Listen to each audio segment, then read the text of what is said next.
ada satu ayat yang saya pikir saudara perlu baca baik-baik tentang kasih karunia. Apakah itu? Lihat ini. 1 Korintus pasal 15 ayat 10. Ini yang ngomong pengajar kasih karunia. Paulus. Di dalam 1 Korintus 15 ayat yang ke-10 firman Tuhan bilang begini. Tetapi karena kasih karunia Allah, aku adalah sebagaimana, apa saudara?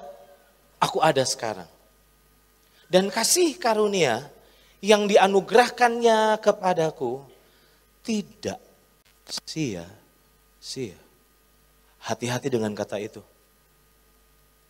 Sebaliknya, aku telah bekerja lebih keras daripada mereka semua. Tetapi bukannya aku, melainkan kasih karunia Allah yang menyertai aku. Berarti dengan kata lain kasih karunia justru bukan bikin kita santai. Tapi membuat kita produktif. Saudara paham maksud saya? Kasih karunia ditangkap oleh orang yang self-center. Oh Tuhan ngerti Pak. Iya Tuhan ngerti. Tapi dia bukan cuma ngerti. Tapi dia memberikan kemampuan pertolongannya dalam hidup kita. Amin saudara. Nah itu sebabnya saya sungguh berharap saudara mulai memahami tujuan kasih karunia. Jangan disia-siakan. Kapan kita menyia-nyiakan kasih karunia? Di saat Tuhan tolong saudara untuk kudus. Tapi saudara tetap tidak kudus. Saudara paham maksud saya? Kapan kita, salah satu contoh kita telah menyia-nyiakan kasih karunia. Kasih karunia memampukan yang tadinya kok nggak bakal bisa kudus. Tapi kasih karunia membuatmu mampu kudus. Tapi seringkali kita gagal memahaminya sehingga akhirnya berkata, oh puji Tuhan, Tuhan kan terima saya apa adanya. Saya setuju, tapi Tuhan tidak akan pernah membiarkan engkau terus apa adanya. Saya setuju kasih karunia menerima kita apa adanya. Tetapi kasih karunia juga tidak akan terus membiarkan kita apa adanya. Amin. Kasih karunia ternyata membuat kesempurnaan menjadi masuk akal. Masih ingat Yesus berkata, hendaklah engkau sempurna sama seperti Bapamu di surga sempurna.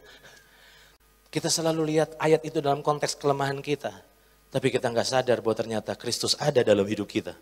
Untuk membuat yang tadinya nggak bakal bisa sempurna. Akhirnya kita bisa bertumbuh dalam kesempurnaan. Nah itu sebabnya harusnya orang-orang yang mengenal kasih karunia, hidupnya tidak akan pernah sama lagi. Amin saudara. Hidupnya tidak akan pernah sama lagi. Benar-benar hidup kita berkualitas. Karakter kita berkualitas. Dan akhirnya apa yang terjadi? Hidup kita benar-benar memuliakan Tuhan. Kasih karunia membuat alasan apapun tidak dapat diterima di kekekalan. Ini mungkin gak enak ya didengar. Kasih karunia membuat alasan apapun tidak dapat diterima di kekekalan. Saudara pernah membaca firman Tuhan bilang, setiap kita akan mempertanggungjawabkan hidup kita. Saya mau tanya, apa yang dipertanggungjawabkan? Tolong. Saudara masih ingat tanya? Setiap kita harus mempertanggungjawabkan di hadapan Tuhan satu hari kelak. Pertanyaan saya, apa yang dipertanggungjawabkan? Menurut saya yang dipertanggungjawabkan adalah kasih karunia. Apakah selama di dunia engkau menyia-nyiakannya? Atau justru memanfaatkannya untuk kau bisa hidup bagi Tuhan. Itu sebabnya hari ini ada banyak orang beralasan, ya nanti kalau kita malam ini contohnya kita pulang ke rumah Bapak dan Bapak bilang, gimana hidupmu? Ya saya masih gagal Tuhan, saya masih belum bisa. Ya habis lingkungan saya tidak mendukung. Saya mau bilang, terus ketika saudara beralasan itu sama Tuhan, terus Tuhan bilang, oh masuk akal. Masuk akal. Apakah seperti itu? Tidak. Masih ingat kenapa saya pilih gambar ini? Hamba yang dipercaya 1 talenta. Alasannya banyak. Waktu tuannya kembali meminta pertanggungjawaban, alasannya banyak. Pertanyaannya, apakah alasan yang diberikan terus membuat tuannya terus langsung, oh iya, enggak kepikir itu. Aku udah pernah kepikir itu. Iya, aku ngerti. Tidak, murkaya. Mengapa? Karena ternyata telah diberi semuanya.